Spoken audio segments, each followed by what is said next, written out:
네, 감사합니다. 오늘은 우리 여호수아서 6장과 7장을 좀 같이 살펴보겠는데요. 6장 스토리는 조금 간략하게 살펴보겠습니다. 6장에서는 여리고성을 정복하는 이야기가 담겨져 있고요. 그 뒤에 7장에서는 아이성 전투가 담겨져 있습니다. 아이성은 작은 성이어서 큰 성 여리고를 정복했기 때문에 아이성은 쉽게 정복할 수 있을 거라고 믿었습니다. 그런데 아이성에서 의외의 패배를 합니다. 그러자 여호수아가 그 원인을 하나님께 여쭙죠. 그랬더니 하나님께서 그 원인이 되는 아간을 오늘 찾아내고 아간과 그의 모든 소유된 것들을 다 아골 골짜기에 죽이는, 심판하는 사건이 오늘 본문에 나와 있습니다. 그래서 하나님께서 왜 이렇게 행하셨는가에 대해서 좀 함께 살펴보고 또 우리가 은혜를 얻었으면 합니다. 먼저 여리고성 정복 스토리를 보겠는데요. 여리고성을 돌 때 땅밟기를 했죠. 여리고성을 돌 때 하루에 한 바퀴씩, 그리고 마지막 7일에는 7바퀴를 돌고 나팔을 불고 소리를 질렀습니다. 그러자 이제 성이 무너지고 이스라엘 백성들이 여리고에 있는 모든 것들을 다 불살르고 죽이고, 은금과 동철은 하나님 전에다가 넣는 일을 겪습니다. 그리고 그때 여리고성에서 정탐꾼들을 도왔던 기생 라합과 그의 가족들, 라합에게 속한 모든 사람들은 구원하는 일들이 6장에서 나타나고 있습니다. 그래서 말씀 좀 보시면, 너희 모든 군사는 그 성을 둘러 성 주위에 매일 한 번씩 돌되 엿새 동안 6일 동안 그리하라. 제사장 7은 7 양각 나팔을 잡고 언약궤 앞에 나아갈 것이요, 7째 날에는 그 성을 7번 돌며 제사장들은 나팔을 불 것이며, 무슨 의미인지 아직 잘 모르겠지만 7번이 계속 반복되고 있다는 걸 좀 볼 수 있습니다. 그다음 5절 보시면, 제사장들이 양각 나팔을 길게 불어 그 나팔 소리가 너희에게 들릴 때에는 백성이 다 큰 소리로 외쳐 부를 것이라. 그리하면 그 성벽이 무너져 내리리니 백성은 각기 앞으로 올라갈지니라 하시매. 그래서 이 여리고성을 정복한 사건은 이제 크게 3가지의 질문을 좀 해야 됩니다. 나팔을 불면서 여리고 돈 이유가 무엇인가입니다. 좀 세분해서 보면은 나팔을 분 이유가 뭘까? 그 다음에 여리고성을 굳이 하루에 한 바퀴씩 마지막 날 7바퀴를 돈 이유가 뭘까? 그리고 그 6일간 돈 이유가, 횟수에 무슨 의미가 있을까? 이렇게 이제 3가지 질문을 갖고 먼저 찾아볼 수 있는데요. 먼저 나팔을 분 이유입니다. 출애굽기 19장 16절에서 하나님과 이스라엘 백성이 시내산에서 만나는 날이었죠. 결혼 언약을 맺는 때였습니다. 3일간 성결 예식을 마치고 이스라엘이 시내산 아래 왔습니다. 그리고 그때 하나님께서 이스라엘에게 다가오신다는 것을 보여주시는데요. 그때 우레와 번개와 빽빽한 구름이 산 위에 있음으로써 하나님께서 임재하셨다, 이스라엘에게 가까이 오셨다라는 것을 보여주시죠. 그리고 나서 있는 독특한 현상 하나가 나팔 소리가 크게 들렸습니다. 이스라엘이 크게 외친 게 아니라 하나님 군대의 나팔 소리가 크게 들렸습니다. 그래서 진중에 있는 백성들이 떨기 시작했죠. 하나님이 우리와 함께 계시는구나, 우리에게 찾아오셨구나 라는 것을 알게 되는 사건이었습니다. 지금 여리고성을 향해서 나팔을 부는 이유가 뭐냐면, 하나님께서 임재하셨다는 겁니다. 가나안 땅의 진정한 왕이신 하나님께서 이제 이 가나안 땅의 첫 관문 여리고성 앞으로 임재하셨습니다. 그것을 보여주기 위해서 나팔을 불기 시작했습니다. 그리고 이건 지난번에 살펴봤지만 이 가나안 백성들에게 메시지를 보내죠. 이 성을 돌면서 고대 근동의 왕들이 자신의 영토를 돌면서 이 땅은 내 땅이다 이렇게 선언하였듯이, 그래서 애굽에서 바로가 즉위식을 할 때 성벽을 돌고 히타이트 왕들이 자신의 영토를 돈 것처럼 진정한 왕이신 여호와 하나님께서도 지금 나팔을 불어서 임재하셨다는 것을 보여주시고, 또 하나님을 상징하는 언약궤가 앞에 가면서 성을 돌면서 이 땅은 내 땅이다 라는 것을 선언하셨습니다. 그리고 이제 7번 나팔을 분 의미를 좀 살펴볼 텐데요. 너는 7 안식년을 계수할지니 이는 7년이 7번인즉 안식이 7번 동안 49년이라 하면서 희년에 대한 설명을 합니다. 희년은 7년째 돌아오는 년이 안식년이었죠. 그리고 안식년이 7번이 되면, 즉 7년째 오는 안식년, 그게 또 7번, 그러니까 7 곱하기 7 해서 49년이 되면, 그리고 그 해가 지나서 50년째가 되면 희년을 선포했습니다. 그럼 희년을 선포하면요, 9절에 보니까 일곱째 달 열흘날에 속죄일인데 그 속죄일에 뿔나팔을 내되 전국에서 뿔나팔을 크게 불지며, 이제 희년이 되면은 속죄일 7월 10일이 되면 나팔을 크게 불어서 속죄일이 되었다는 것을 선언을 합니다. 그러면 어떤 효과가 있냐면 모든 주민을 위하여 자유를 공포하라. 희년의 가장 큰 핵심은 자유를 얻지 못하고 노예가 되었던 백성들이 자유를 얻는 시간입니다. 그래서 하나님께서 희년을 지정하심으로써 포로되었던 자, 묶였던 자, 억눌렸던 자들이 모두 해방되는 해, 그것을 50년째의 희년, 7년째의 안식일이 7번 반복되고 그 이후의 해에 정해주신 사건이었습니다. 하나님께서 지금 이 여리고성을 향해서 6일째 한 번 하면서 하루 한 번 돌 때마다 안식년 한 번, 안식년 두 번, 안식년 세 번, 이런 식으로 상징적으로 보여주시는 겁니다. 그리고 7번째 날에 7번 돌므로써 이제 49번, 마치 안식년이 그렇게 진행된 것처럼 돕니다. 그래서 희년이 선포된 것처럼 뿔나팔을 불죠. 이 원어로 보면은 양각 나팔로 번역된 이 단어, 이 양각이라는 단어, 이 양각이 보통은 양의 뿔이라고 해서 양각으로 번역을 해놓은 건데요, 사실 양의 뿔로 만든 나팔이다라는 의미로 번역된 것은 딱 출애굽기에 한 번밖에 나오지 않습니다. 나머지 21번은 전부 희년에 불었던 나팔을 묘사할 때 이 오늘 본문에 나온 양각 나팔을 묘사합니다. 그래서 이게 양의 뿔을 나팔을 불라는 의미가 아니라 희년 나팔을 불어라 라는 의미가 아니겠느냐라고 학자들이 생각을 하는 겁니다. 그러니까 여리고 땅, 이 가나안 처음 출발지 앞에서 하나님께서 희년을 선포하시는 겁니다. 희년에는 어떤 일이 일어나냐면 억압된 자들이 자유를 경험하는 날입니다. 그리고 또 하나의 효과가 있는데, 억압하고 하나님 나라를 압제하던 사람들이 멸망하는 날입니다. 우리가 그 전에 레위기 배우시면서 초막절에 대해서 배우신 거 기억나실지 모르겠어요. 초막절이 되면 속죄일에 나팔을 불고 일주일이 지나서 초막절 행사가 시작됩니다. 근데 그 초막절에 대해서 나중에 이 선지자들이 예언하면서 마지막 때가 바로 그 초막절 절기이다. 그래서 완성된 하나님 나라, 영원히 즐거워하는 하나님 나라가 바로 초막절을 상징한다라고 가르치는 말씀을 들었는데요. 이 지금 여리고성에서 마치 그 마지막 완성된 하나님 나라의 모습을 보여주는 겁니다. 희년의 나팔이 선포되면 하나님을 반대하고 하나님의 백성을 억압하던 원수들은 모두 심판받을 것이고, 반면에 하나님의 백성은 자유케 될 것이다 라는 것을 보여주는 사건입니다.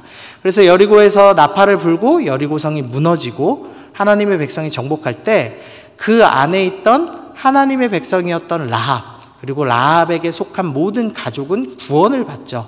그래서 억압된 백성들이 구원받는 모습, 그리고 여리고의 모든 것을 불태움으로써 이제 악한 용도로 사용되던 땅이 자유케 되고 회복케 되는, 그러니까 피조물들까지도 자유케 되는 경험을 하는 일을 이 여리고성을 통해서 설명을 해주고 있습니다. 그리고 나서 좀 이상한 장면이 하나 있는데, 여호수아가 저주를 하는 장면입니다. 6장 26절 보니까 여호수아가 그때 맹세하여 이르되 누구든지 일어나서 이 여리고성을 건축하는 자는 여호와 앞에서 저주를 받을 것이라. 그 기초를 쌓을 때에 그의 맏아들을 잃을 것이요 문을 세울 때에 그의 막내 아들을 잃으리라. 여호수아가 이렇게 저주를 잘하는 사람은 아니었거든요. 이 성경에도 자기 이 성격에 따라서 좀 저주를 잘하는 사람들이 있습니다. 뭐 느헤미야 같은 사람들은 열받으면은 막 사람 끌고 가서 이렇게 머리 잡아 뽑죠. 그 정도로 이렇게 강력하게 기도를 하는데, 이 여호수아는 그런 기도 잘 안 하는 사람인데 여기서 저주를 했습니다. 좀 이상하죠. 왜 저주를 했을까? 그래서 학자들이 이제 이런 견해를 하나 남겨놨어요. 첫 번째는 이 가장 처음에 온전하게 바쳐진 도시이기 때문에, 하나님께 여리고성을 온전히 바쳤기 때문에 계속해서 온전히 바치기 위해서 폐허로 남긴 것 아니겠느냐, 이제 이렇게 추측하는 학자도 있습니다. 저는 좀 이렇게 생각하는데요. 아까 희년하고 좀 연결해서 생각을 해요. 하나님께서 여리고성의 희년을 선포하셨습니다. 그러니까 이제 여리고성은 하나님 나라가 세워지는 첫 출발이라고 할 수 있죠. 근데 하나님 나라는 성벽이 필요 없는 나라입니다. 왜냐하면 하나님께서 지키시기 때문이죠. 그러니까 앞으로 이스라엘 백성들이 선택을 해야 하는데, 이 여리고성은 왕의대로에서 예루살렘으로 들어오는 관문도시입니다. 그러니까 사실 군사적으로 따진다면 이 예루살렘 수도를 지키기 위해서는 당연히 여리고성의 성을 다시 높게 쌓아야 맞습니다. 근데 하나님께서 이 가나안을, 이 이스라엘을 지켜주실 것이기 때문에 하나님을 믿는 마음으로 성을 쌓지 않는 겁니다. 여호수아가 너희가 하나님을 신뢰한다면 여리고에 성 쌓지 말아라. 성 쌓지 않더라도 너희가 하나님 말씀에 순종한다면 하나님께서는 이 나라를 지키실 것이다. 그러나 너희가 하나님을 신뢰하지 않고 성벽을 신뢰해서 성벽을 쌓는다면 너희는 저주받을 것이다. 이제 이런 의미로 여호수아가 여리고성을 쌓는 사람들을 저주한 것이 아니겠는가라고 추측을 좀 해볼 수가 있습니다. 요한계시록에 완성된 하나님 나라가 나오죠. 거기에도 성벽이 있긴 있습니다. 근데 그 성벽이 정금과 같고 유리와 같다라는 표현이 있습니다. 유리는 얇죠. 그리고 모든 게 다 비추죠. 그래서 이 마지막 완성될 하나님 나라의 성은 방어의 기능을 갖고 있는 것이 아니라 경계선이 있다. 하나님 나라에 들어오는 사람이 있고 들어오지 못하는 사람이 있다는 그 경계선의 개념으로만 설명이 되어 있고, 실제로 그 계시록 21장에 나오는 성벽, 그 성벽에 있는 성문이 12개나 되고 성문은 모두 열려 있음으로써 하나님 나라는 누구든지 들어올 수 있고 안전한 나라다라는 것을 보여줍니다. 그래서 여호수아는 안전한 하나님 나라에서 하나님만 의지하라는 의미에서 이런 여리고성을 쌓으면 저주받는다라는 이야기를 한 것 아닌가라는 추측을 좀 해볼 수가 있습니다. 네, 이렇게 해서 6장 정리하고요. 오늘은 이제 7장 보시죠. 여리고성 정복 이후에 해야 할 일이 있는데요. 그게 뭐냐면 모든 것을 불사르고 은금과 동철 기구는 여호와의 집 곳간에 두는 것입니다. 우리가 여리고성에 있는 악한 자들을 왜 멸망시켜야 되는지는 이미 살펴봤으니까 따로 언급은 안 하겠습니다.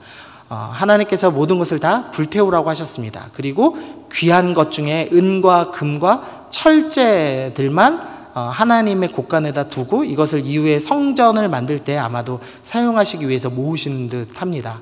근데 불사르는 일은 쉬운 일입니다. 아무나 시켜도 할 수 있는 일입니다. 근데 문제는 은금을 모으는 일은 아무나 할 수 없습니다.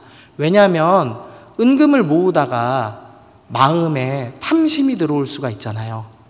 제가 이제 윤호 형제한테 형제님 가서 이제 이 탄현동을 정복하시고 탄현동 보치센터를 불태우고 거기에 있는 금고에 있는 돈을 갖고 오십시오라고 명령을 하면 우리 형제님이 충성스러운 마음으로 금고에 있는 1억을 다 갖다 주겠죠? 네, 저 순장님이 아니라고 그랬어요. 네. 네. 네. 쉽지 않죠. 1억 현금이 있으면. 예. 그러니까 믿을 만한 사람을 보내서 은금을 모으라고 해야 됩니다. 여리고성에도 은금이 있을 만한 집이 있죠.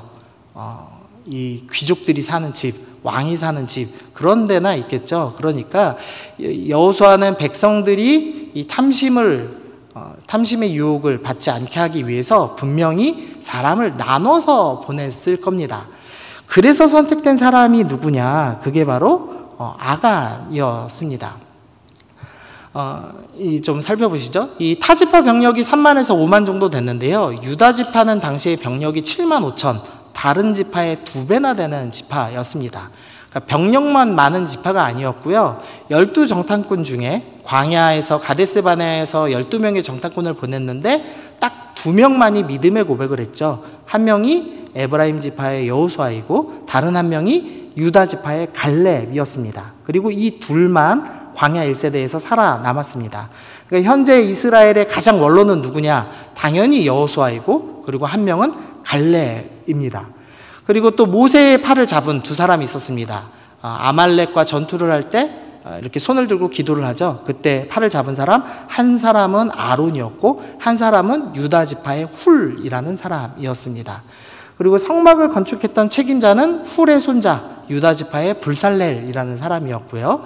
그다음에 여리고성을 정답했던 2명 중에 한 명이 바로 살몬이라는 역시 유다 지파 사람이었습니다. 그러니까 모세 정권과 여호수아 정권의 가장 핵심적인 역할을 했던 사람들이 유다 지파 사람들이었습니다. 유다 지파는 크기도 컸고 병력도 많았고 품격도 갖추고 있고 또 원로인 갈렙이 잘 훈련한 리더들이 있는 지파였습니다. 그러니까 은금을 모으는 일에서 유혹을 받지 않을 사람들 누구를 뽑아야 되느냐? 당연히 유다 지파를 뽑아야 되는 겁니다. 그래서 여호수아는 유다 지파에게 명령을 한 겁니다. 그래서 7장 1절 보니까 이스라엘 자손들이 온전히 바친 물건으로 말미암아 범죄하였으니 이는 유다 지파 세라의 증손 삽디의 손자 갈미의 아들 아간이 온전히 바친 물건을 가졌습니다. 여호수아는 가장 안전한 선택을 한다고 유다 지파를 택하였는데 유다 지파의 아간이라는 사람이 물건을 훔쳤습니다. 근데 이 사람이 지금 조상들이 꽤 많이 소개되고 있죠. 세라의 증손 삽디의 손자 갈미의 아들. 이 사람의 가문은 매우 당시에는 유명한 가문, 유력한 가문이었습니다. 보통 조상을 한 3대만 소개해도 이 집안 괜찮네 라고 얘기할 수 있고요. 4대를 소개하면 대단한 가문이고 5대째를 소개하면 정말 명문, 왕족급 가문이라고 생각하시면 됩니다. 근데 벌써 조상을 4명이나 언급하죠. 그러니까 이 가문은 정말 정통적인 가문입니다. 그 가문에 속해서 권력을 갖고 있고 명성을 갖고 있는 사람이었는데 이 아간이 그만 돈의 유혹에 빠졌습니다. 그래서 물건을 훔쳤습니다. 훔친 물건 목록이 21장에 나오는데요. 시날산의 아름다운 외투 한 별과 은 200세겔과 50세겔 되는 금덩이 하나를 훔쳤습니다. 그리고 장막에다가 숨겼는데 아주 치밀하게 숨겼어요. 가장 밑에는 뭐를 두었냐면 은을 가장 밑에 숨기고 한번 덮고 그 다음에 금덩이와 외투를 넣는 식으로 처리를 했습니다. 당시 이스라엘은 광야에서 40년 동안 떠돌아다니던 민족이었습니다. 그리고 그 이전에는 400년 동안 종살이를 했습니다. 그러니까 좋은 물건을 가질 수 없는 민족이었죠. 요새야 우리가 좋은 물건들 많이들 갖고 있고 해외 물건 뭐 쉽게 볼 수 있지만 60년대 50년대에는 초콜릿만 봐도 야 이거 미군한테 받은 거네 이렇게 생각했거든요. 지금은 뭐 초콜릿 흔하지만 당시에는 먹을 것 하나도 미제와 한국제는 구별이 갔습니다.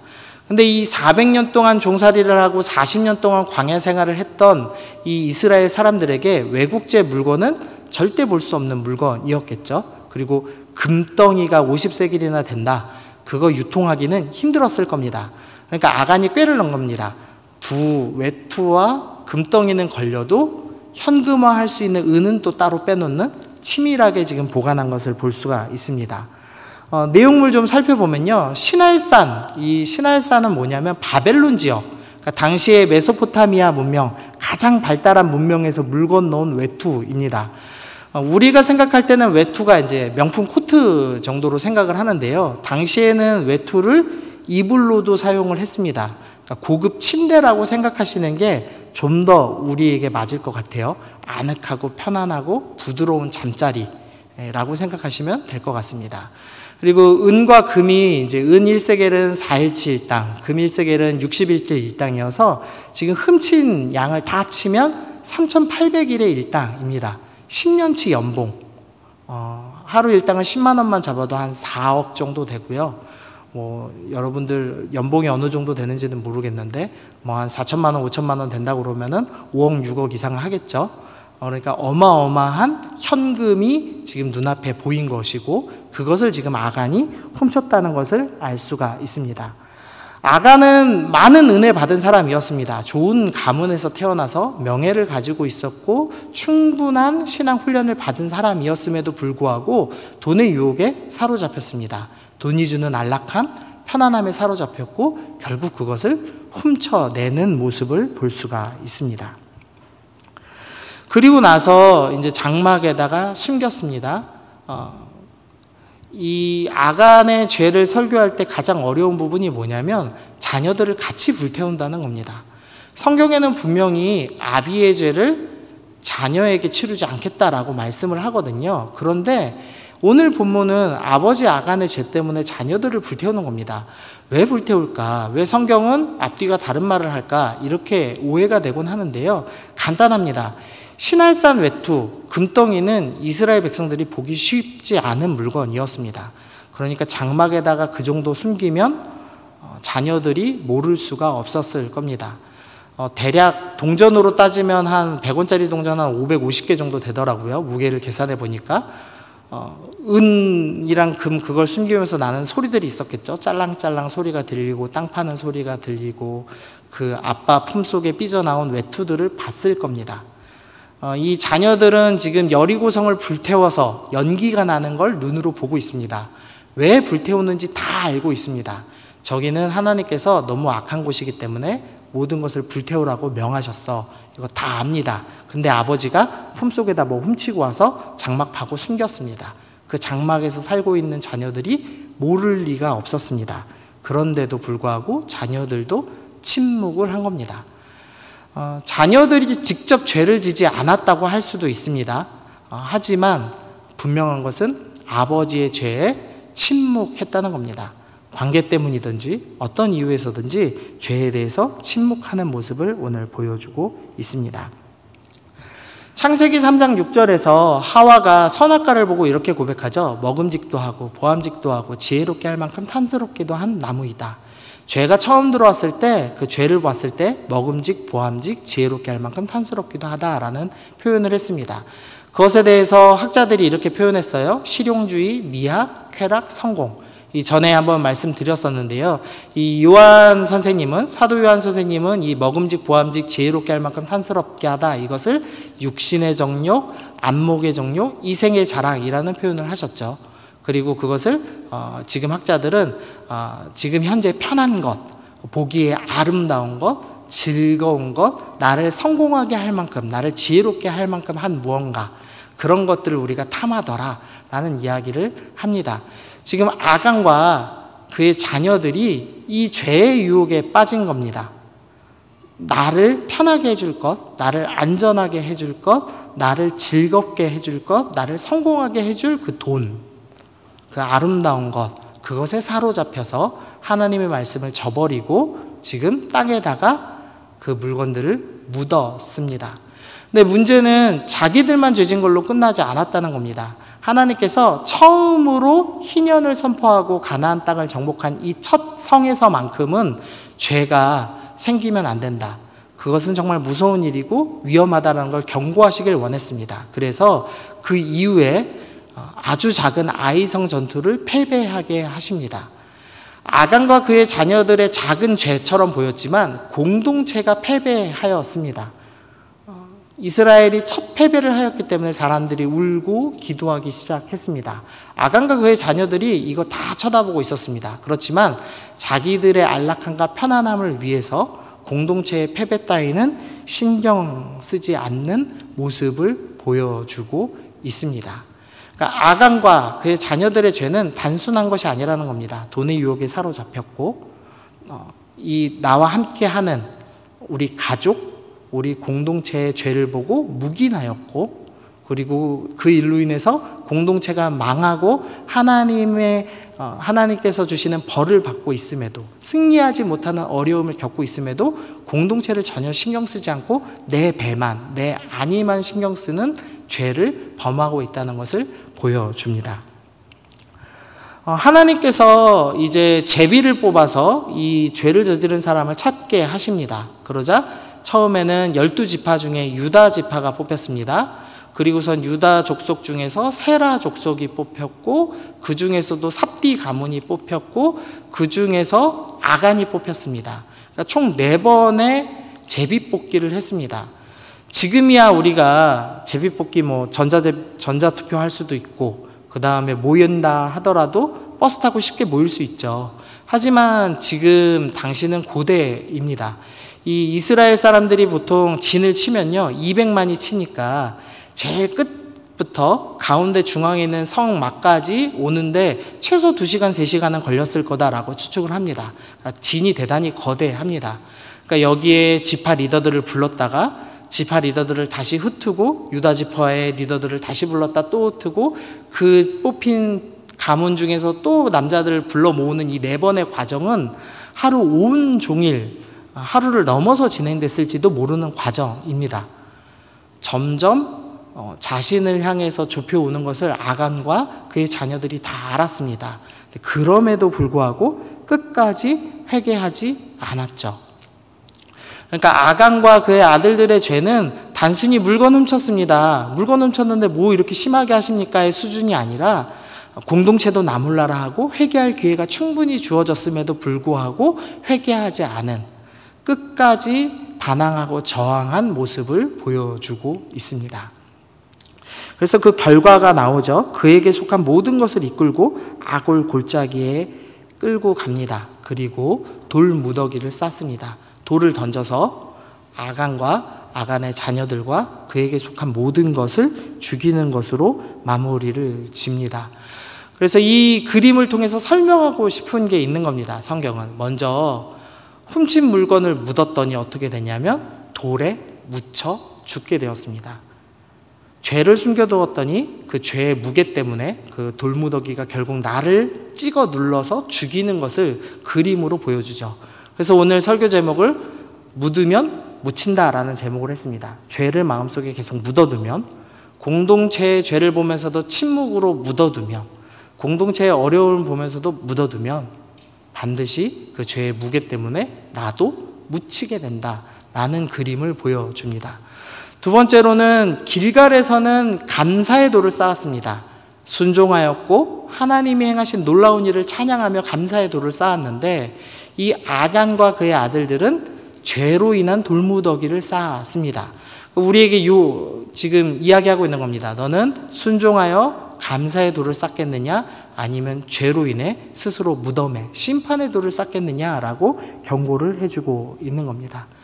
그리고 또 하나, 지금 적지는 않았는데요, 라합은 여리고 성에 있는 기생 창녀였음에도 불구하고 하나님을 바라보고 믿음을 갖고 하나님의 백성을 도왔습니다. 하나님을 온전히 믿었습니다. 그랬더니 라합과 그에게 속한 모든 가족이 구원을 받죠.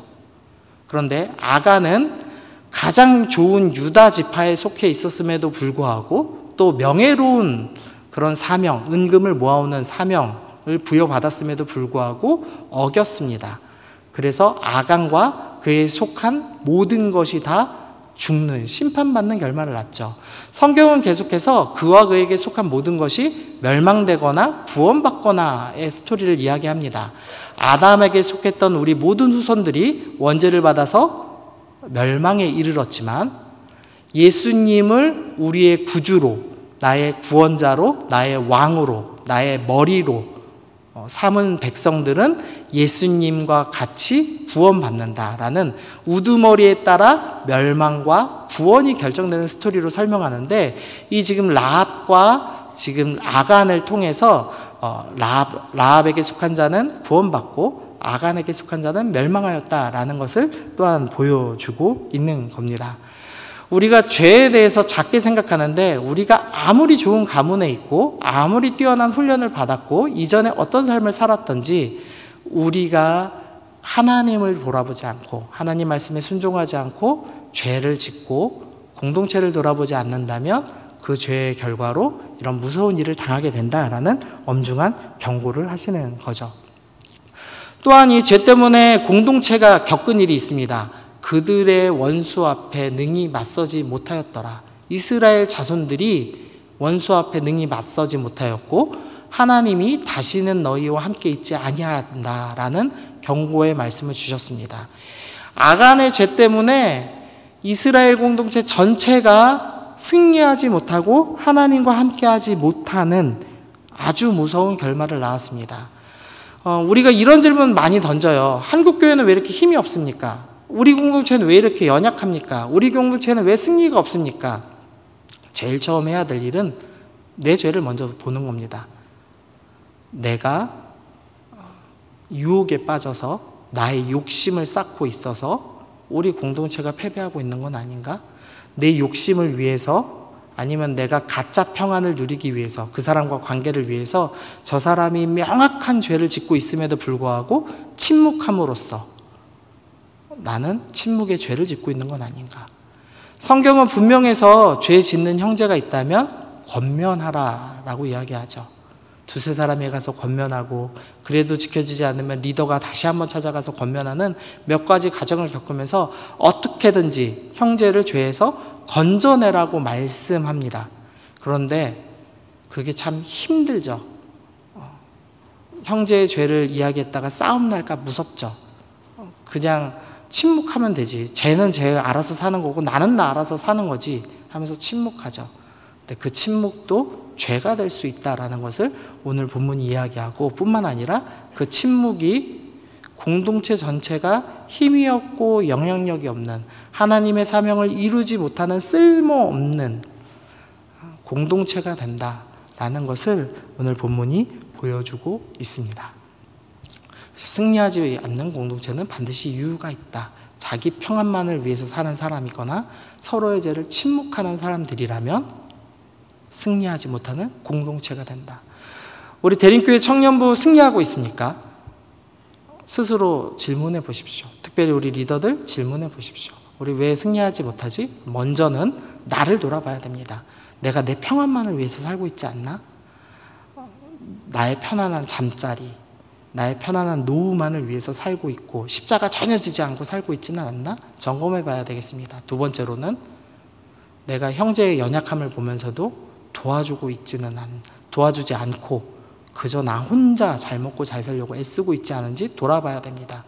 순으로 모이는 이유가 있다면 서로가 서로를 격려하고 도와주기 위해서입니다.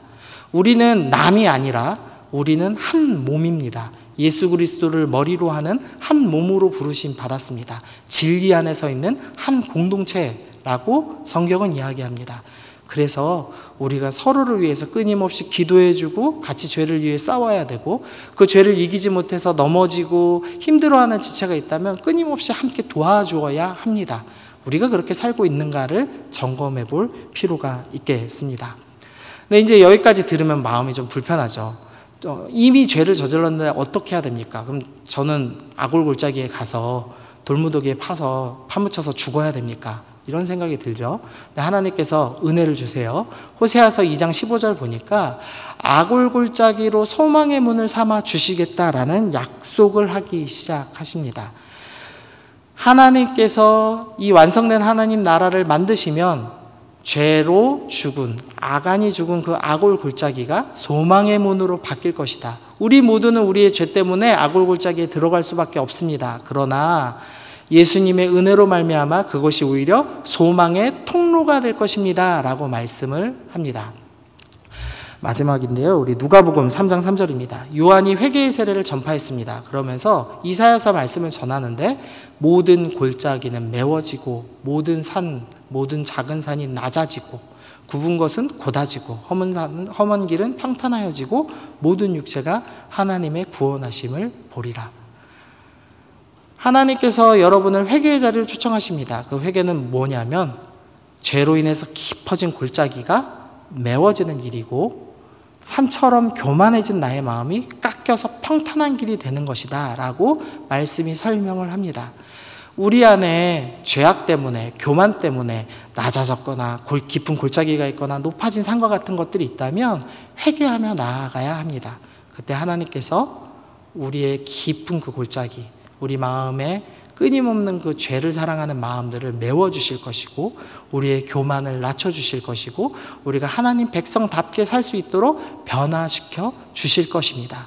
내 힘으로 되지 않는 것이기 때문에 하나님께서 해주실 것입니다. 그러므로 우리가 이 한 주간 가운데 이 말씀 좀 기억하시면서 하나님, 제가 지금 저의 모습을 보면 내 평안만을 위해서 살고 내 형제의 삶을 돌아보지 않는 깊은 죄의 골짜기를 만들었습니다. 하나님, 제가 회개합니다. 이 골짜기를 메워주옵소서.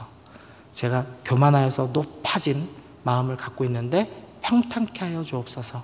하나님, 내가 회개하고 하나님 나라에 합당한 사람으로, 하나님 군대에 합당한 사람으로 싸울 수 있게 하여 주옵소서. 그렇게 싸우기 시작할 때 우리 공동체 전체가 승리하는 놀라운 은혜를 맛보게 하여 주옵소서. 우리 그렇게 기도하면서 우리 한 주간을 회개하면서 나아가시는 여러분 되시기를 바랍니다. 우리 말씀 기억하시면서 우리 잠시 함께 기도하도록 하겠습니다. 기도하겠습니다.